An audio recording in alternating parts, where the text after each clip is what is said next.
des choses spirituelles. Aujourd'hui, on va prendre un sujet qui fait un peu mal. Okay? Franchement, un sujet qui fait mal. Et je souhaite vraiment après cette discussion, le temps qu'on attend que tout le monde, toutes les familles soient dans le lieu, espérant, il y aura des petites questions. C'est un sujet très très important. C'est l'un des sujets les plus importants. Et je souhaiterais remettre sur la table et que mes collègues, parce que mes collègues, heureusement, m'écoutent déjà un peu, parce que je ne peux pas quand même passer à travers tout ce que je dis.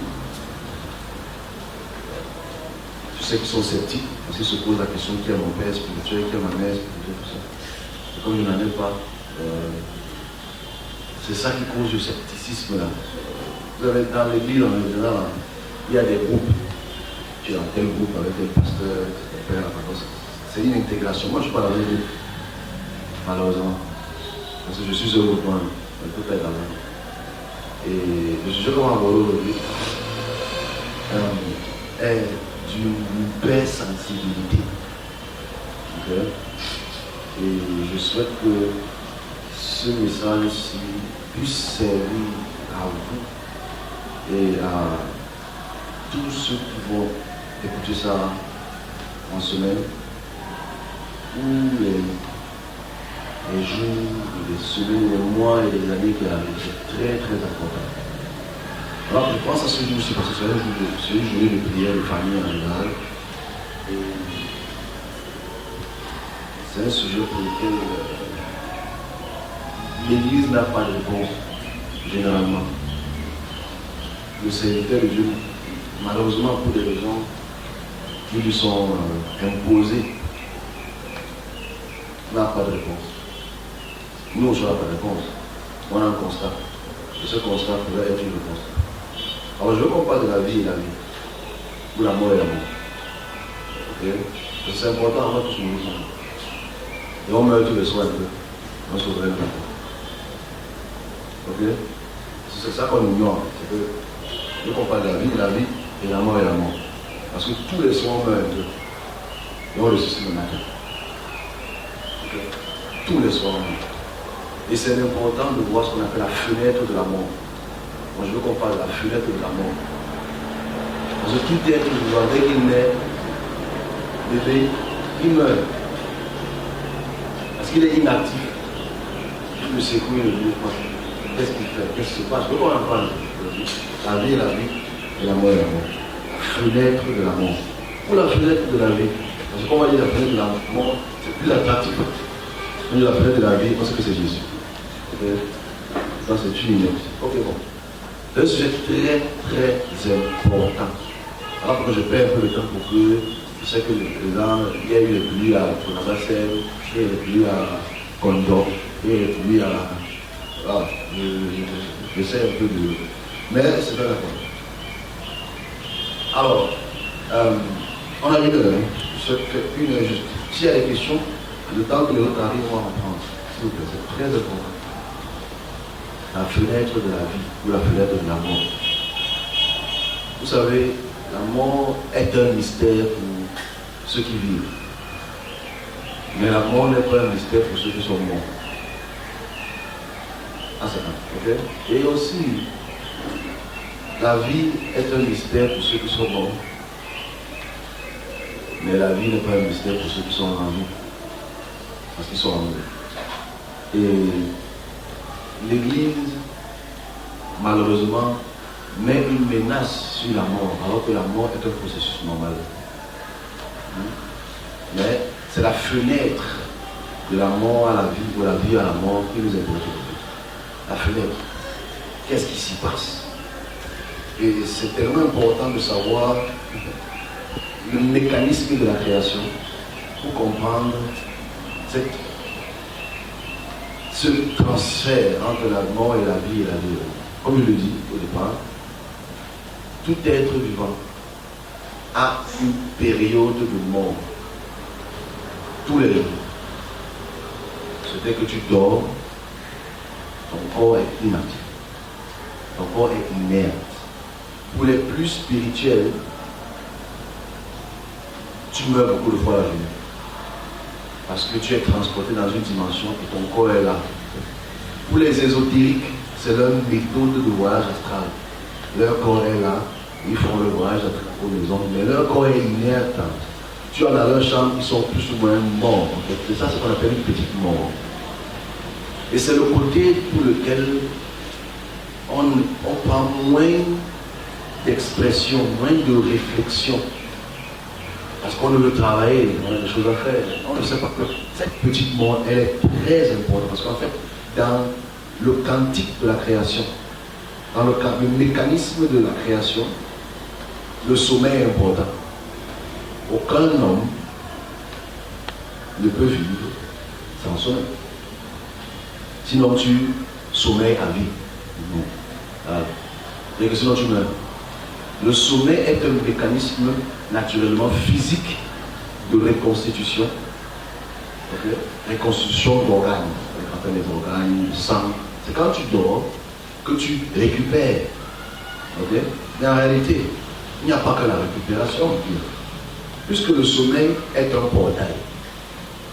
Le sommeil est le plus grand portail ouvert dans les dimensions spirituelles. Parce qu'en fait, toutes les transmissions se passent dans le sommeil. Que ce soit bonne ou mauvaise. Toutes les transmissions. C'est-à-dire que s'il y a une transmission qu'un esprit ou des esprits ou des domaines doivent utiliser comme médium, c'est dans le sommeil. Donc le sommeil est beaucoup plus important qu'être debout. Parce que le sommeil est déterminant de la direction. Donc le sommeil, ne comprends pas, parce que le sommeil c'est une petite mort. Vous savez qu'il y en a qui ne sauraient pas leur sommeil. Pour diverses raisons. Il y a des sorciers qui ne sauraient pas leur sommeil. Pour diverses raisons. Okay? Il y a des gens comme vous là, on vous appuie le cou dans votre sommeil, vous levez le matin, vous êtes quoi même. Il y a un mécanisme dans le sommeil, il y a un mécanisme dans la petite mort, je pense à ici.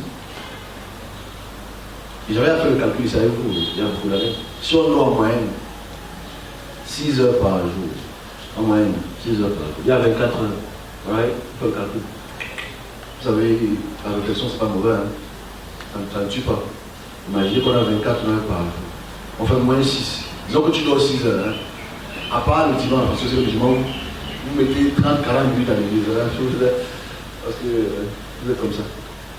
Donc, je vais ajouter 30 minutes de l'église. Parce qu'en fait, dimanche, les gens viennent dormir à l'église. Donc, je vais ajouter les petites 30 minutes là. On fait 24 moins 6. Ça fait combien? 18. Donc, vous voyez que le ratio, c'est. On vit pendant 18 heures. L'homme meurt pendant 6 heures. Alors, si tu fais ça fois combien? Tu fais ça par chaque âge. Si tu as arrêté de 20 ans, c'est comme ça ici. Je ne veux pas, c'est un chiffre facile à calculer pour tout le monde. Si tu as peut-être 20 ans aujourd'hui, tu fais 20 fois 6. Ça fait combien? 120. Ok. C'est-à-dire que tu es mort pendant 120 heures. En 20 ans. Et si tu fais 120 heures, ça fait combien? Ça fait combien de jours? Non, en fait, c'est juste une petite réflexion. Vous faites te faire savoir que la plupart des gens ici qui ont peut-être 60 ans, qui ont peut-être 50 ans, leur sommeil, leur vie de mort est plus âgée que beaucoup de personnes ici. Mais quelle expérience est-ce que tu en tires de cette petite mort, de cette petite vie? Bref, allons-y. Alors, petite discussion, alors on va s'appeler pour. C'était une introduction que je faisais. Alors, moi, je veux qu'on parle de la vie, de la mort et la mort. De la fenêtre de la vie et la mort. Alors, si je parle de cette fenêtre, c'est parce qu'en fait, beaucoup de personnes ont, dans cette fenêtre de la vie et la mort, ont ce qu'on appelle généralement les rêves. Tout le monde rêve, même ceux qui disent qu'ils ne rêvent pas. Ok? Il dit bien, si tu as un ami, un frère ou une soeur qui dit qu'il ne rêve pas, il faut qu'il sache qu'il rêve. C'est juste que il y a des mécanismes qui font en sorte qu'il ne se rappelle plus de ses rêves. Il y a des mécanismes qui font en sorte que ses rêves sont débloqués. Il y a des mécanismes spirituels qui font en sorte que, à cause des activités qu'il vit, il ne se rappelle pas absolument pas de ce qu'il a pu dormir pendant beaucoup d'années.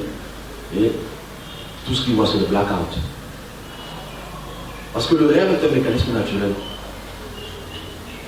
J'appelle ça rêve parce que c'est la définition qu'on nous a donnée. On a dit rêve. Parce qu'en fait, moi j'appelle pas ça un rêve. J'appelle ça une fenêtre dans une dimension spirituelle. Parce qu'en fait, un rêve, comme beaucoup de gens peuvent appeler, est une dimension souvent du futur. Un rêve est une dimension souvent des choses qui t'environnent. Un rêve est une prévention. Un rêve. Et la dimension du rêve est un portail dans l'invisible qui t'informe sur le visible.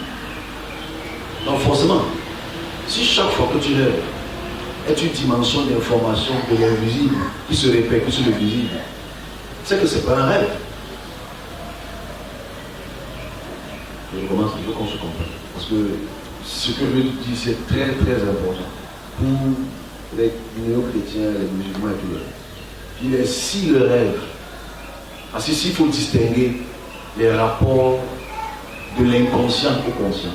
Et quand on dort, on a les rêves de foutaise. C'est-à-dire, tu as beaucoup mangé le coquille et tu manges le coquille le soir. Tu as beaucoup dansé, tu te retrouves en train de danser. Ok? Parce que les gens qui n'ont jamais peut-être nagé de leur vie, dès qu'ils sont dans la piscine, ils font un peu des petits gestes. Quand ils dorment, ils se rendent de faire ça. Ok? Ça, c'est des rêves que j'appelle des gâchis. Mais il y a d'autres dimensions de rêve pour lesquelles c'est une fenêtre ouverte. Parce que c'est quand tu es faible dans la chair, mais quand c'est dans la chair, c'est pas dans le sens de la christologie. Quand ta chair est inactive, ton spirituel est plus actif. Donc c'est une fenêtre ouverte. Cette fenêtre ouverte, il faut qu'on en parle un peu aujourd'hui pour savoir dans quelle dimension spirituelle tu te trouves. Parce que le rêve, quand tu es inactif et que tu t'actives dans une dimension de rêve, ça te montre ton appartenance spirituelle. Donc dans la dimension de vision que tu te trouves, ça te montre la dimension spirituelle qui t'anime depuis des années. C'est important parce que en fait, le christianisme malheureusement nous a opaqué de ce parce que Jésus ne parle pas de rêve. Dans le Nouveau Testament, il n'y a pas une question de rêve. Pourtant, le rêve fait partie de la plus grosse dimension d'expression du spirituel physique. Les anges ne parlent que dans le rêve. Parce que même quand tu es debout, en une fraction de seconde, tu peux te passer un message, c'est comme si tu as dormi et tu te réveilles. En fait, c'est dans cette dimension que les messages et les visibles sont transmis. C'est un portail qui a été ouvert pour te transmettre quelque chose. On va en détailler tout à l'heure. Vous savez, le problème avec la télé, ou avec la radio, c'est que c'est une distraction. Beaucoup de télé, beaucoup de radio peuvent vous distraire la fréquence de ce portail. Ce portail est trop important.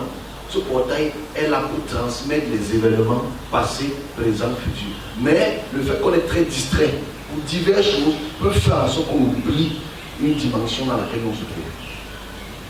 Vous savez, les hommes spirituels de n'importe quelle tribu, de n'importe quelle ethnie, n'agissent que dans les rêves.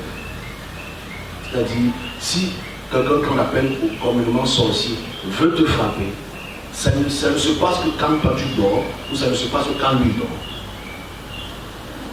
Et que si quelqu'un qu'on appelle voyage astral, ce qu'il faut expliquer, parce qu'en fait, il faut expliquer ce qu'on appelle un voyage astral, il faut expliquer ce qu'on appelle le portail de rêve. C'est deux mondes absolument différents. Mais quand un franc-maçon, rosicrucien, tout ce type de stupidité use des lumières, ce qu'on appelle le côté quantique, pas le quantique, le champ quantique, le quanta c'est une énergie. Okay, il se base sur les énergies. Donc vous savez, le moustique de la chauve-souris peut nous informer, ce qu'on appelle les énergies. Je prends ça comme exemple. Le moustique de la chauve-souris peut nous informer sur les énergies. Vous savez, on peut se poser la question, naturellement, comment est-ce que le moustique fait pour nous voir? Parce que c'est très important de passer par ce petit chemin-là. Comment est-ce que le moustique a les yeux? Non. Comment est-ce que le moustique se rapproche de nous? Par la chaleur. Parce que dès qu'on émet la chaleur, le moustique se rapproche de nous. Et nous sommes des êtres à corps chaud-froid. Donc forcément, c'est comme ça que les moustiques se rapprochent de nous. Sinon, pas les yeux. Nous, je veux les chauves-souris. Ce n'est pas le son, mais la chaleur.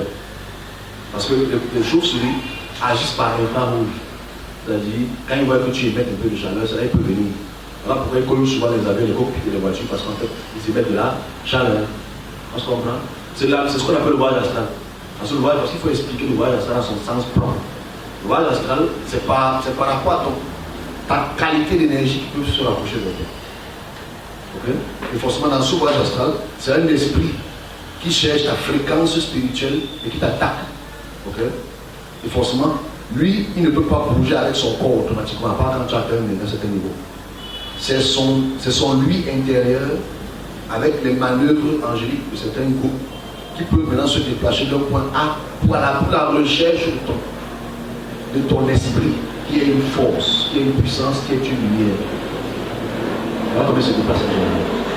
Et c'est important de voir que c'est des choses qui sont tout à fait naturelles dans le monde ésotérique. Et dans cette notion-là, lui, il vient, il te frappe. Et il vient pour quelque chose. Mais il ne peut pas entrer automatiquement quand la fenêtre lui est pas ouverte. Et la fenêtre lui est ouverte pour diverses raisons. C'est-à-dire, généralement, c'est quand tu dors, qu'il peut venir maintenant dans ton subconscient et t'appuyer le cou et tu ressens la douleur physiquement. Ok? Je veux qu'on se comprenne. Donc ici, on réalise que la fenêtre ouverte, je prendrai les questions ensuite. La fenêtre ouverte est beaucoup plus. La fenêtre est beaucoup plus ouverte dans ton inconscient, mais dans ton conscient spirituel. C'est que c'est quand tu dors. Parce que quand tu es mort, ils peuvent te frapper. Alors c'est très très important de savoir. C'est pour ça qu'il faut beaucoup prier. Parce qu'en fait la prière est comme un bouclier. On continue. Pour aller plus loin. Je veux qu'on aille un peu plus loin et on a des questions. Parce qu'en fait, la réalité est que pour le serviteur de Dieu, pour le service de Dieu, nous aussi on a un mécanisme. Votre mécanisme n'est pas la recherche de l'énergie, okay?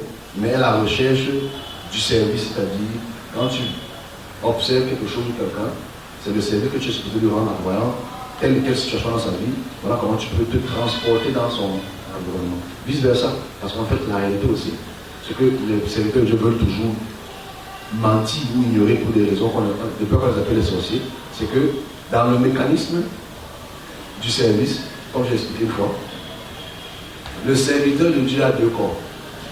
Il y a un corps actif et un corps inactif.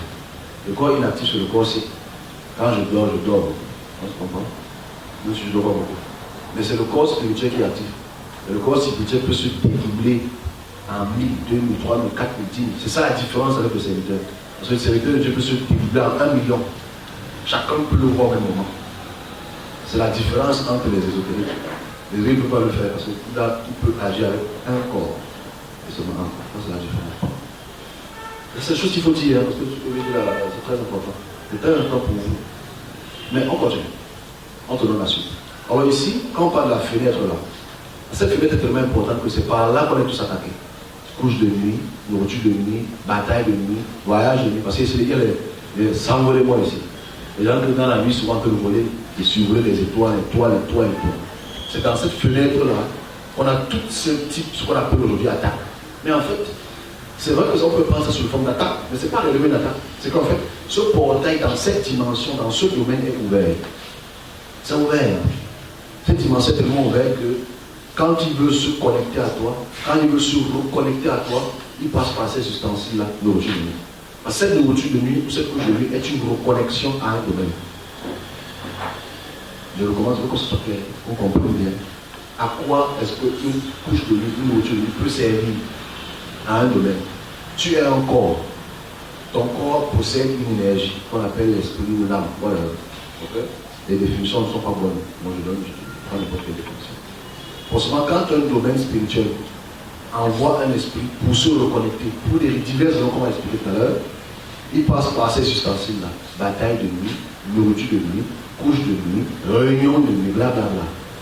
Dans cette fenêtre qui est ton rêve, qui est ton inconscient, qui est ton subconscient, qui est ton esprit, qui est ton âme, n'importe quel nom que vous allez utiliser, tu as ouvert cette fenêtre, et cette fenêtre, ils peuvent entrer, par cette fenêtre, tu peux sortir. Mais tu sors tout le temps. En fait, le phénomène de sortie du corps n'est pas seulement le phénomène de sortie du corps en réalisant que ton corps est sorti. Parce que même quand ton corps ne sort pas, ton esprit est sorti.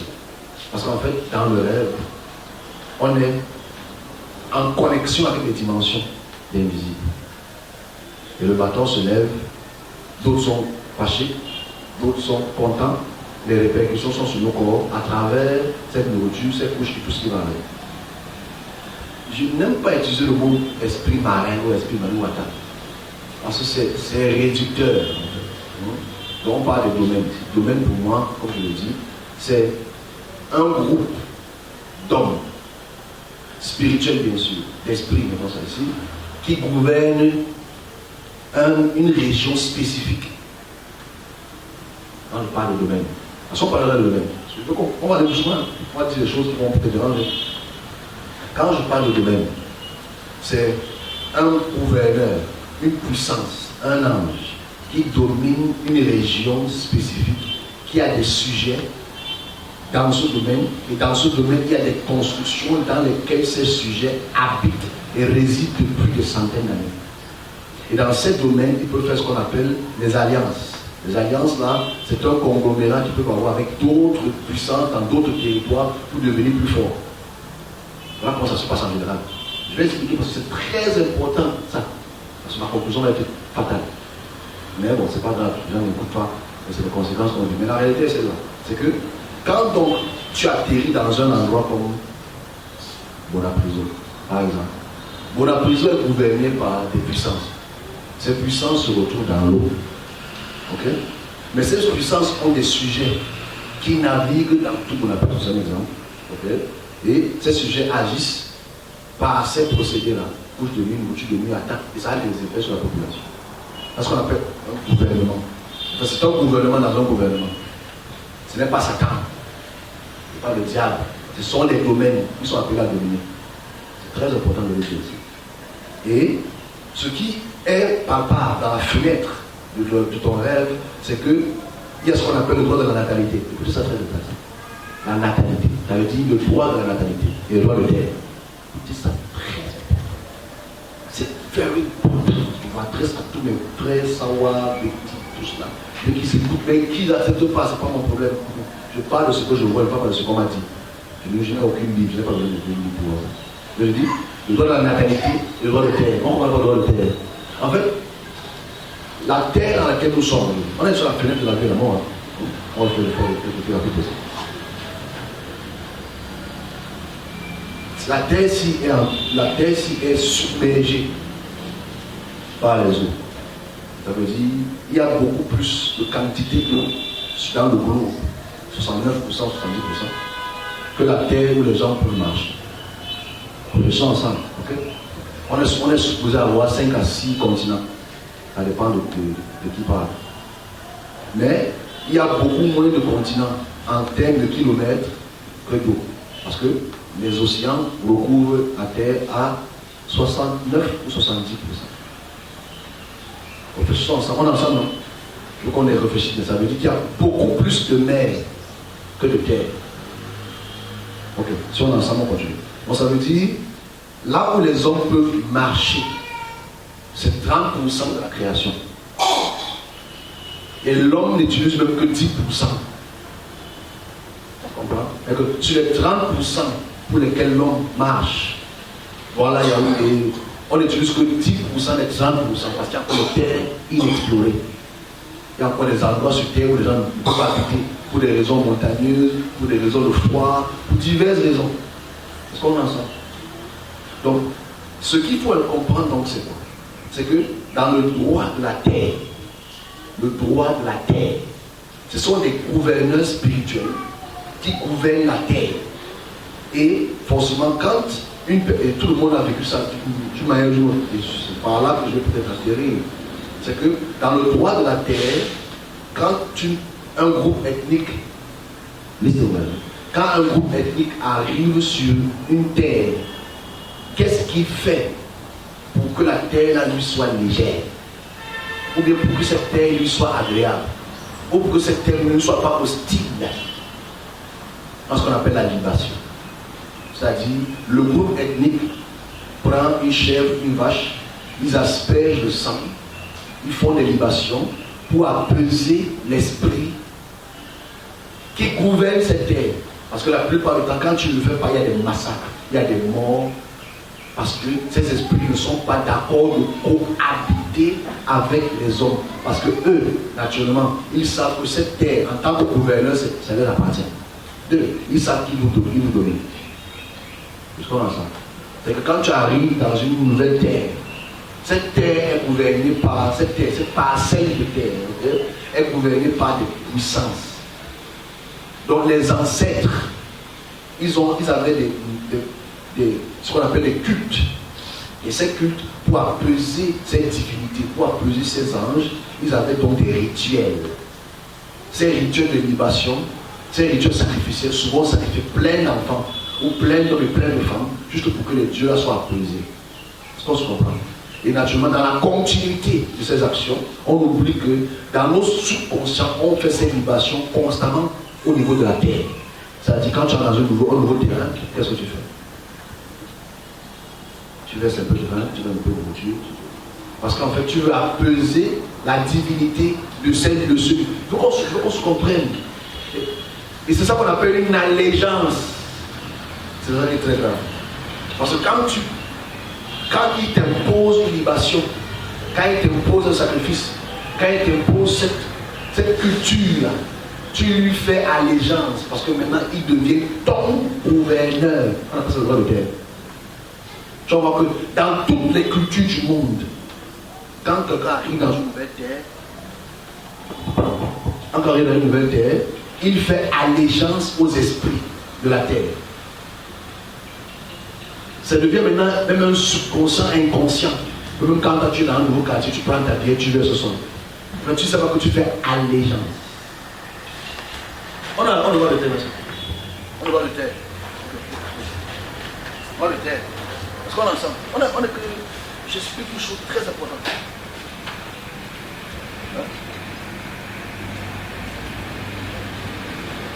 C'est le droit de terre.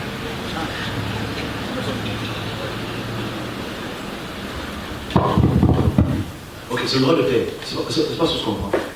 En fait, c'est tellement important de savoir que tout groupe ethnique sur terre a fait allégeance à la terre. Et l'allégeance à la terre est plus puissante que les religions. Tu vas arriver à ça. Et que l'allégeance à la terre, elle est plus puissante que toutes les religions sur terre. Je vais expliquer. Alors, ça c'est ce qu'on appelle le droit de terre. Et forcément, quand tu fais ces libations à ce sol-là, à cette terre, que tu acceptes, tu fais allégeance. Parce qu'une allégeance, c'est quoi? C'est pas une alliance. Allégeance veut dire j'accepte d'être soumis sous. Vous comprenez ce que ça veut dire? C'est pas alliance. Parce que alliance, c'est comme une communauté entre deux personnes qui décident non. C'est quand tu donnes la libation au sol, tu fais allégeance. Pas alliance. Je m'adresse à mes collègues qui ont ce type de discours sophiste. Ok? Tu fais allégeance. Et je vais démontrer que nous sommes un peuple d'allégeance. Parce que quand tu nais dans cette superficie territoriale-là, quand tu nais dans ce territoire-là, et que tes grands-parents ont fait allégeance à cette terre, et que cette terre, parce que aujourd'hui c'est le foncier aujourd'hui, on parle beaucoup du foncier au Cameroun. Mais moi j'aime bien ça parce qu'en fait, je pense que, grâce à Dieu, parce que quand les histoires de foncier si ont commencé, les gens étaient un peu libres. Mais nous on fait partie des premières personnes, ou les seuls même, au Cameroun, qui ont annoncé qu'il y aura des points de tige en 2008. Donc on a vu comment il y aura des déplacements partout. On disait, allez, ça ne peut pas arriver. Donc, maintenant tout le monde parle de petits fonciers aujourd'hui. Mais bon, comme on n'écoute jamais, M. Yves, parce que c'est un bandit, c'est pas grave. Donc alors on continue. Mais aussi, cette allégeance à la terre est trop, écoutez ça, c'est trop important. C'est là où il nous gagne. C'est là où les puissances et les domaines nous gagnent, nous, parce que toute allégeance au sol est beaucoup plus importante que la religion. C'est une erreur. On appelle l'allégeance au sol. L'allégeance au sol ici, c'est très important parce qu'en fait, quand tu fais allégeance à la qualité, Le droit à la terre, c'est ce qu'on appelle le droit à la natalité. C'est-à-dire qu'en fait, toute personne qui est née sur une terre, ou tes grands-parents, tes grands-parents, qui ont fait allégeance à un domaine spirituel, territoire spirituel spécifique, quand ton enfant naît, tu appartiens à ce territoire et à ce domaine.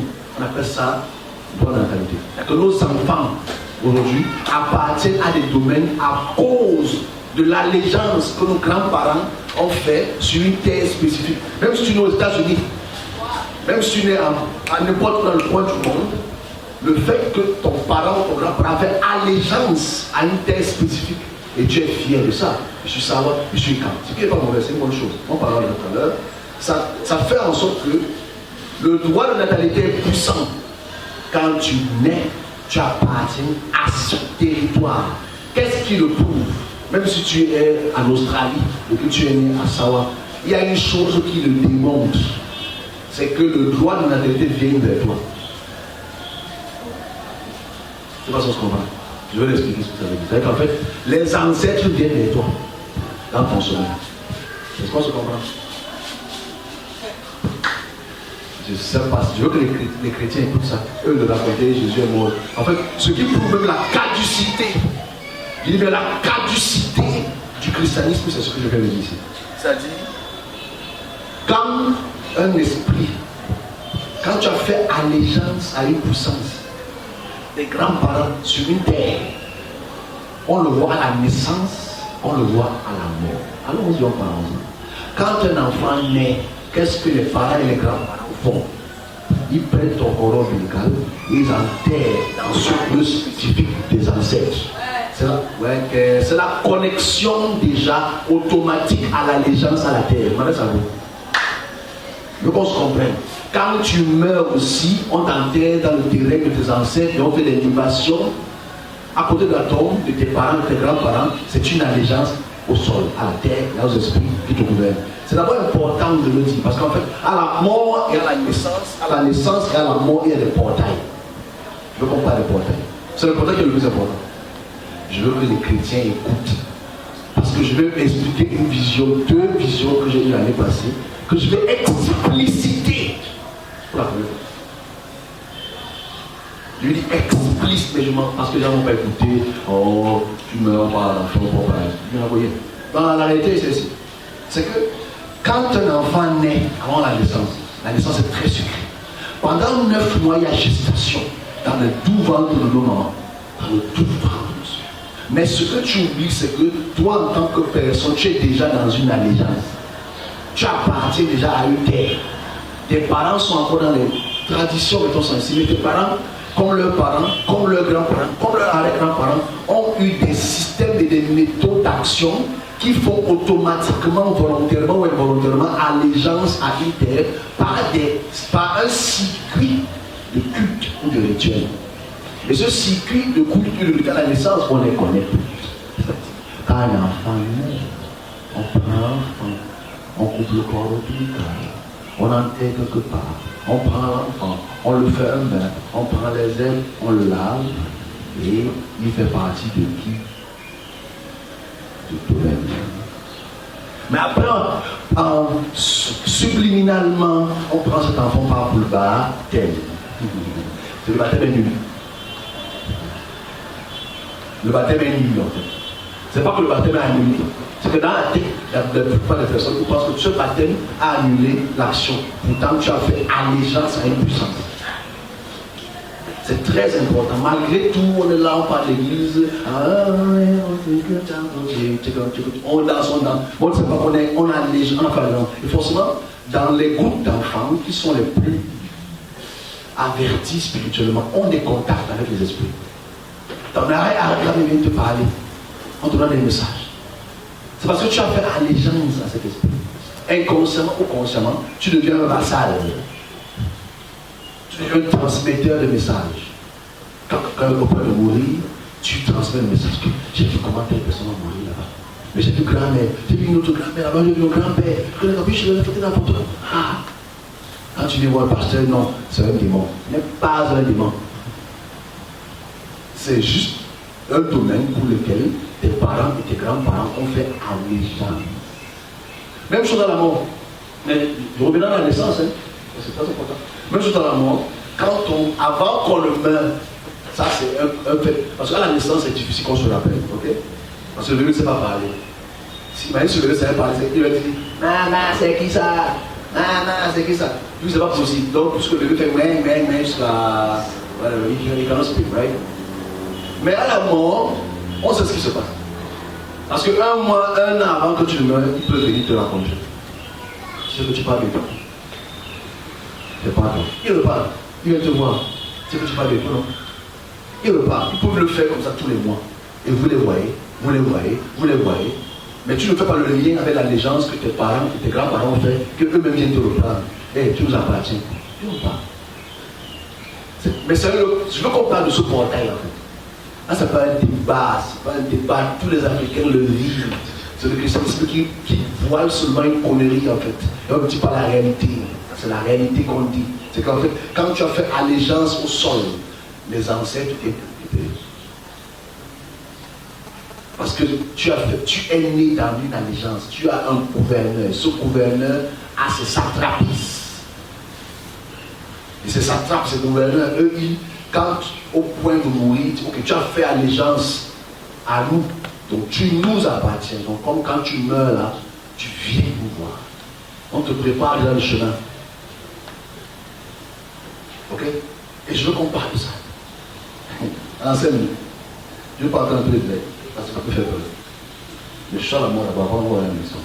Donc comme j'expliquais plus tôt, on meurt 6 heures par jour. Parce qu'on dort 6 heures par jour. Ok? Donc on commence encore.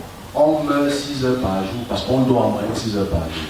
Et dans la période de mort où on est en vie, on est dans un portail qui est une visitation d'une dimension spirituelle qu'on ne contrôle pas. Parce qu'on dort, on se retrouve au village. On dort, on se retrouve dans l'eau. On dort, dans cette dimension-là, on ne la maîtrise pas. C'est eux qui nous maîtrisent. Et par ça, ce portail, quand il est ouvert dans ton sommeil, il peut te transmettre des messages. Il peut te transmettre la nourriture. Il peut te transmettre le couche. Il peut te transmettre plein de choses. Il peut entrer à travers ton portail pour attaquer la famille. Ce portail est grand ouvert tous les 6 heures par jour. Donc chaque 6 heures par jour que tu dors, ce portail est grand ouvert. L'homme qui peut beaucoup, il sait comment maîtriser ce portail. La personne qui ne peut pas beaucoup, ce portail est grand ouvert à toute forme de badigeonnage spirituel. Et quand on te tape, on te transporte ici, on te botte, on t'enchaîne ici, tu vis dans la tête. Ouais, on a encore fini ce soir-ci. Ouais, le portail est ouvert. Mais quand tu deviens spirituel en prière, ce portail, tu la maîtrises. On a ça. Mais je veux qu'on parle de cette ouverture de portail, dans cette invisibilité-là. En fait, si tous les 6 heures, si tous les 6 heures en moyenne, bien sûr, tu dors et que ce portail est ouvert, qu'est-ce qui se passe avant que tu meurs, pendant que tu meurs et après que tu sois mort? Je crois qu'on en parle un peu. Parce qu'en fait, on oublie que.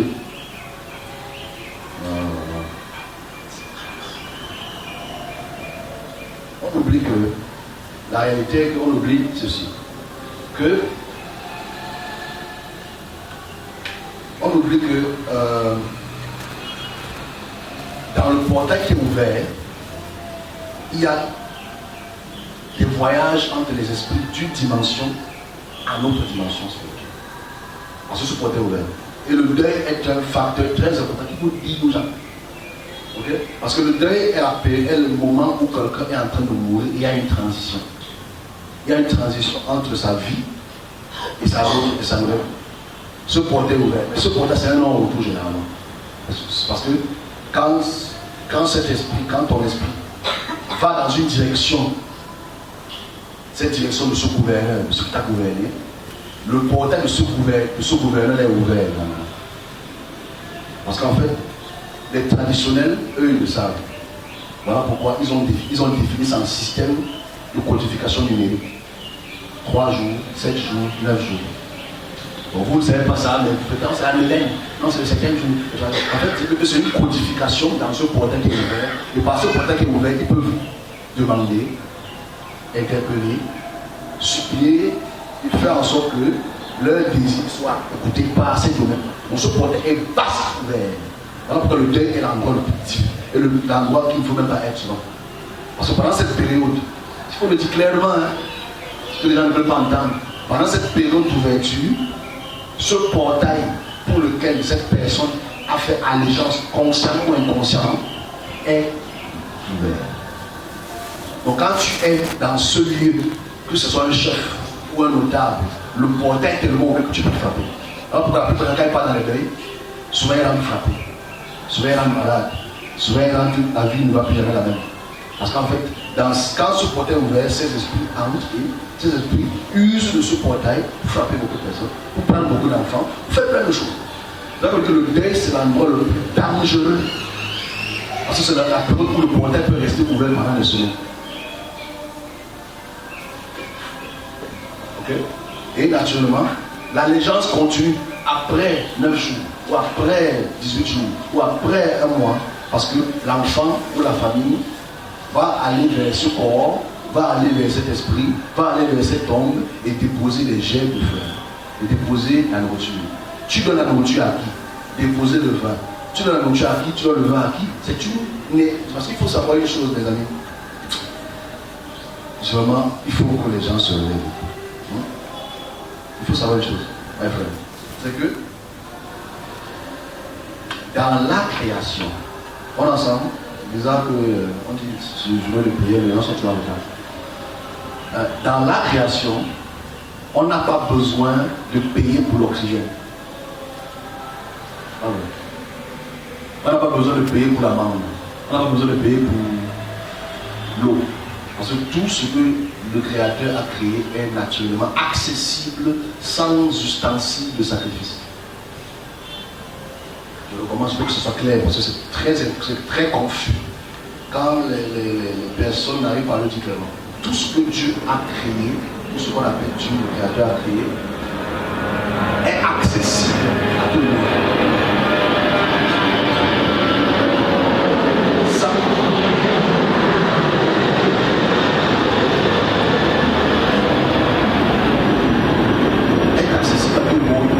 Sans ustensile de transaction. Parce que tu n'as pas besoin de faire une transaction spirituelle pour que le soleil se lève. Tu n'as pas besoin de faire. Ça fait partie du mécanisme là. Tu n'as pas besoin de faire une transaction pour que les plantes poussent. Pas besoin. Et que tout ce que tu as créé n'a pas besoin de transaction pour que tu puisses avoir accès. Pour que les gens écoutent ça, mais ça ne va pas être écouté parce qu'en fait, on est plus traditionnel, plus réaliste. Mais on réalise que dès qu'un esprit nous demande une libation, on ne peut pas accepter, c'est une transaction que tu fais. Parce qu'en fait, c'est une transaction que tu fais, toi et un domaine. Tu acceptes, c'est comme l'argent que tu payes une boutique. Sans l'argent, tu ne peux pas payer la boutique. Il faut que tu aies l'argent pour pouvoir échanger le bien ou la commodité avec un client ou avec le vendeur. Naturellement, il faut qu'on puisse savoir que quand il y a libation, il y a transaction. Il y a automatiquement transaction. Et les esprits ne demandent que des libations. Les esprits ne demandent que des transactions. Donc, je vais aller crescendo. Parce que je ne veux pas que ça mette trop vite, ça fasse qu'une heure. Ici, donc, dans l'action sacrificielle, dans l'action de libation, dans l'aspersion de sang, du coq, du bouc et n'importe quoi, dans. Comment je vais dire ça? Quand on verse le vin, quand on verse le whisky, quand on dépose la nourriture à côté de la tombe, ce n'est pas le mort qui mange. Parce que le mort n'a plus de bouche pour manger. Mais c'est un outil de transaction entre un domaine et toi, ou entre un domaine et ta famille. Et forcément, dans les cultures poussées que vous connaissez, ne faites pas semblant, c'est qu'on demande de demander à ton grand-père.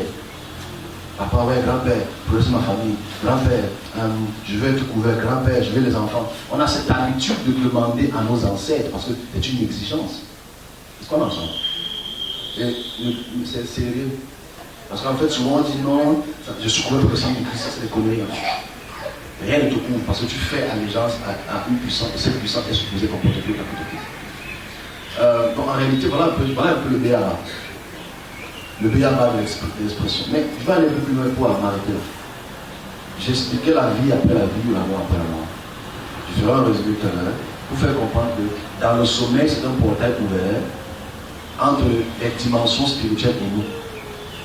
Forcément, quand on a fait allégeance à une terre ou par la naissance, on appartient automatiquement à ce domaine, on appartient automatiquement à cette puissance. Et je dis encore que le christianisme n'a pas la puissance sur le droit de terre. Les musulmans n'ont pas la puissance sur le droit de terre. Et c'est ça, je vais expliquer ça maintenant. Je vais entrer dans les détails. Alors, je vais entrer dans les détails, je vais que mes collègues m'écoutent. Comme j'ai un collègue très gentil, bon, c'est pas un collègue, c'est un sympathisant qui n'aime pas beaucoup. Et, je ne sais pas ce que je vais faire à ce monsieur. Il est très gentil. Il m'a dit, il y a quelques jours, que j'ai l'esprit de divination. Et que mon python est très pitonné. Ok. Alors, je lui ai dit que si mon python excelle, parce qu'il a utilisé le mot excelle, parce que excelle, oui, tu excelles. Et donc, si mon python excelle, tu peux faire le python avec les gens qui sont au ne rien. Parce qu'il est tellement aveugle que même la taupe voit plus que les hommes. Ici, je vais expliquer une vision très intéressante. Très, très intéressante. Pour laquelle il faudrait que le service de Dieu puisse écouter, parce que c'est malheureusement un devoir qui est le devoir. J'avais expliqué ça quelques semaines, mais je vais entendre les faits. Je vais le mentalité. Alors, en fin d'année, comme d'habitude, parce que j'ai la grâce de pouvoir vivre ces choses. Alors, en fin d'année, à 2 reprises, on me transporte dans un domaine, dans un territoire marin. Dans ce territoire marin, il y avait des bâtisses. Il y a des bâtisses. Pas qu'il y avait des bâtisses. Il y a des bâtisses. Et j'étais derrière les rochers et j'observais le mouvement dans ce territoire des eaux. Ce n'est pas les esprits marins, c'est une mauvaise interprétation. C'est les esprits des territoires. Parce qu'en fait, ces esprits dominent tout ce qu'on appelle aujourd'hui le littoral. Je pense à comme exemple. En fait, c'est que c'est le gouverneur du littoral. En fait, tu ne peux rien faire dans ce littoral si tu ne le demandes pas la foi. Et celui qui préside, celui qui est le président de notre nation, a fait allégeance à cette puissance. On se comprend? Parce que tu ne peux rien faire ici. Si tu ne fais pas allégeance à cette puissance, ce n'est pas possible. Tu échoues. Et c'est important de voir que nos gouverneurs, nos prophètes, nos sous-prophètes, nos maires ont fait allégeance. Et ils ne vous disputez pas. Parce qu'ils sont allés voir les chefs qui sont assis, les chefs ont dit que tu es bienvenu ici. Ok, on te lave. Qu'ils le veulent ou pas, c'est comme ça. Même s'ils disent qu'ils sont chrétiens, ils partent à l'église, ils se trompent eux-mêmes. C'est important de le dire. Donc quand je suis dans ce domaine, une très grande ville, enfin, il y a des bâtisses, il y a des puissances. Parce que la première fois que j'entre là-bas, normalement c'est 2021. Mais à 2 reprises l'année passée, je suis en train de prévenir les savants. Je vais expliquer ça il y a quelques semaines. Mais je ne veux pas prendre le côté prévention. Je vais prendre le côté vie commune. Okay? C'est la vie sociale. Mettons ça ici là-bas. Et dans cette dimension spirituelle qui est un territoire en elle-même, il y avait ce que vous appelez anges. Ce n'est pas des démons, hein. Ce sont des gouverneurs de cette région. Et dans cette gouverneur-là, chacun avait son rôle. Mais il y avait une population en centaines de milliers. Des jeunes, des vieux, des pasteurs, des prêtres, des gouverneurs. Ils étaient j'insiste sur, il y avait tous les... Parce qu'en fait, ce qui est caricatural, c'est que l'aspect physique, dans lequel tu sombres, ou que tu meurs, que tu partes, c'est l'aspect que tu gardes. Tu comprends? Il y avait les pasteurs, il y avait les prophètes, il y avait plein de... C'est ça qui s'appelle prophète, mettons ça ici. Il y avait plein de chrétiens. Parce qu'en fait, les savants sont les chrétiens. Les savants sont les protestants catholiques. Mais la plupart quand les savants, ce sont les protestants. Il y avait des savants catholiques. Il y avait une masse énorme dans ces domaines. Et quand je me rapproche, parce que l'ange qui est à côté de moi, l'ange de côté de moi me permet de me rapprocher et d'observer la scène. Et je vois des transactions qui se font, parce qu'en fait, l'eau était très très haute. Très très haute. Et quand je jette mon regard en haut, je vois une... C'est pas comme une file d'attente, mais il y avait un nombre en ligne de personnes qui étaient au point d'entrée dans cette dimension spirituelle. Mais il y avait une foule. Alors le chef, le gouverneur de cet endroit, lui se cachait. Enfin, quand on me cachait sa contenance. Parce que quand je me rapprochais, ses satrapistes étaient en travail, mais ils m'observaient, mais ils n'arrivaient pas à saisir ce que je suis. Ça me concerne, ça ne concerne pas l'église. Donc ici, parce qu'à la suite de cet événement, ils sont venus un peu troubler cette réunion-là. Mais je me suis posé la question, donc, avec ces heures d'observation, ne sont-ils pas des chrétiens? Ne sont-ils pas des prêtres? Ne sont-ils pas des pasteurs? Ne sont-ils pas au paradis? Ne sont-ils pas en enfer? Nous comprenons.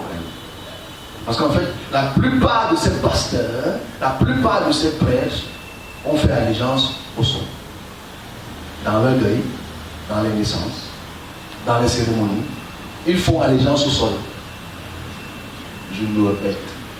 Voilà pourquoi je dis que l'allégeance au sol ou à un territoire est beaucoup plus puissant que la religion.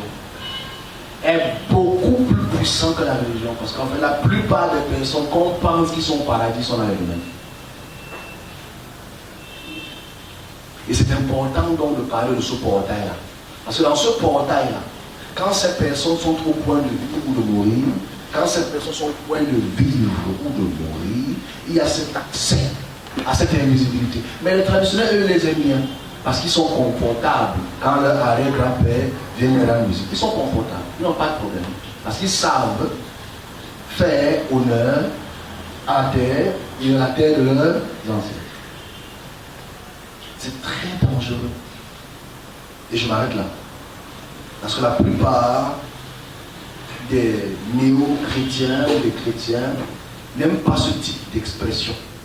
Parce qu'en fait, la Bible a court-circuité notre cerveau dans cette direction-là. Parce que c'est une pratique pour laquelle moi, en tant que, soi-disant, quoi que ce soit que je pense être, il y a beaucoup d'années, c'est une pratique qui dérangeait beaucoup d'esprit. Parce qu'en fait, au départ, moi j'ai quelle explication? Parce que imagine-toi, par exemple, que quelqu'un me dit, ma grand-mère est revenue me voir. Ma grand-mère que je n'ai pas connue est venue me voir. Elle m'a donné un bâton, par exemple. Ça, j'ai eu ça en 2016, 2017, 2018. Et qu'est-ce que moi j'avais comme repos en tant que serviteur? C'est le diable. Le diable a pris l'image de ta grand-mère pour venir te tenter. C'est l'explication qu'on vous donnait. On se comprend? Et c'est l'explication que les serviteurs de Dieu donnent aujourd'hui. On a parlé que l'église n'a pas de réponse, puisque ce n'est pas écrit dans un texte. On n'a pas de réponse à ça. Parce que comment est-ce que tu peux expliquer que ton arrière-grand-mère que tu n'as pas connue, ou ton arrière-arrière-grand-mère que tu n'as pas connue, vient te rendre visite, osez vous taper le commentaire. Elle insiste même sur cette tête. Parce qu'en fait, vous avez le phénomène de ce que vous ignorez en fait. Parce qu'il y a peut-être des personnes ici qui sont concernées, de long de près, c'est-à-dire peut-être ton grand-père ou ton arrière-grand-père insiste pour donner le nom à ton petit-fils. Et tu retrouves que ton petit-fils a le même caractère que ton grand-père. Ok? Ça c'est peut-être une question centrale.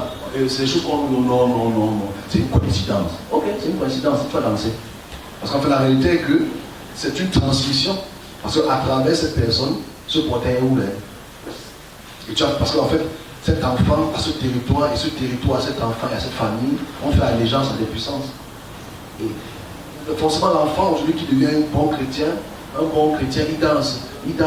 il s'écoute, il danse, mais à la fin, il n'y a rien.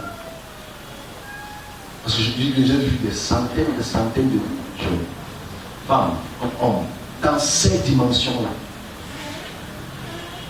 Non, on va se poser la question à la fin, parce que je finis. Un petit message pour Cameroun. On va se poser la question à notre dimanche de prière. On vient de voir forcément venir en retard, parce qu'il a forcément plus long par là. Mais on va se poser les bonnes questions sur la fenêtre de la vie et la mort. Donc, et je conclue ici. Parce que ma conclusion est très importante. Pendant tes 6 heures de mort, tous les jours, quand tu dors, détermine ton appartenance dans un pays. Pendant tes 6 heures de mort, détermine ton appartenance spirituelle. Détermine le domaine dans lequel tu te trouves. Détermine le domaine dans lequel tu attires. Détermine le domaine dans lequel tu utilises. Détermine le domaine dans lequel tu appartiens. Ton appartenance territoriale ou ton appartenance natale. Parce qu'en fait, s'ils ont ce portail, c'est parce que tu as fait allégeance. Et s'ils ont ce portail, et qu'ils peuvent l'ouvrir et entrer, et communiquer avec toi, te transporter dans leur dimension, ça montre ton allégeance à cette terre. Ok? Que cette allégeance-là est déterminante. Elle est déterminante. Donc maintenant, à nous de savoir ce qu'on a de faire. C'est-à-dire, on appartient. Tu vois qu'en fait, si je parle pour les écames, si je parle pour le chari, si j'en ai dans beaucoup de domaines pour lesquels j'ai la chance de pouvoir visiter, il y a beaucoup de chrétiens, il y a beaucoup de musulmans. Beaucoup. Oh. Il y a beaucoup de chrétiens, il y a beaucoup de musulmans. Beaucoup. Toutes ces personnes y sont. Toutes ces personnes y sont. Où est donc le paradis, où est donc l'enfer? Aucun pasteur ne peut débattre sur ça parce qu'eux-mêmes ils le voient souvent. Mais ils n'ont pas d'explication. Parce que l'explication, si tu donnes l'explication dans sa réalité, tu mets la Bible de côté. Parce que la Bible te fait comprendre qu'un quelqu'un meurt, il part en enfer. Un quelqu'un meurt, il part au paradis. Et que, naturellement, il faut aller plus loin. Il y a une dimension abyssale pour laquelle quelqu'un qui est en enfer ne peut pas sortir. Moi, j'aimais cette explication-là. Si j'étais dans ça, je sais de quoi je parle. Ça veut dire qu'il est impossible que quelqu'un qui est en enfer puisse sortir. Mais ta grand-mère vient tout le temps. Ok? C'est qu'on se comprend. Je répète encore ce que je dis parce que je veux que ce soit clair pour les oreilles.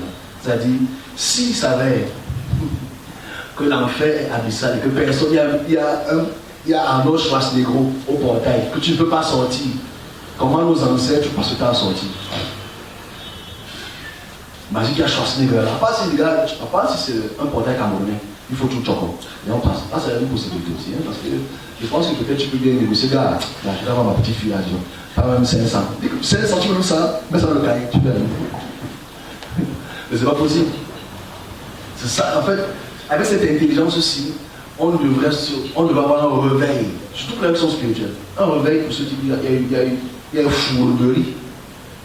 La fourberie. Maintenant, la question centrale ici, elle est intéressante. On s'arrête.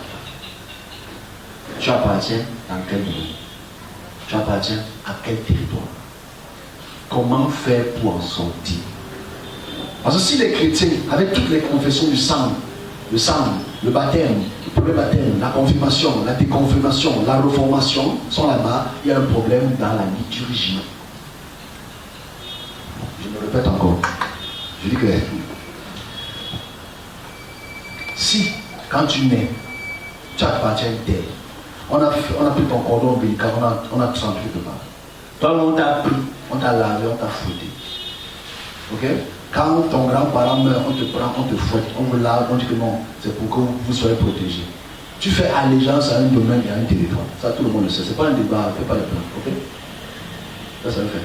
Maintenant, tu as fait allégeance à cet esprit. Tu as fait allégeance à ce gouverneur de cette terre-là. Et après, on te baptise. Après, on te fait la confirmation. Combien de confirmation? 3, 4 ou 12? 3? Une seule.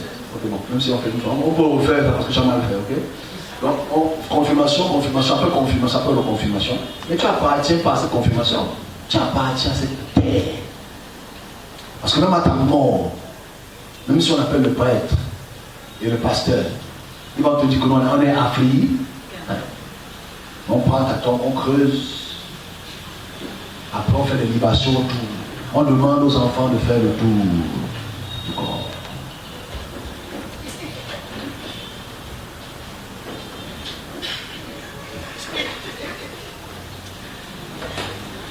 Après, on part à côté de la tombe le 9e jour.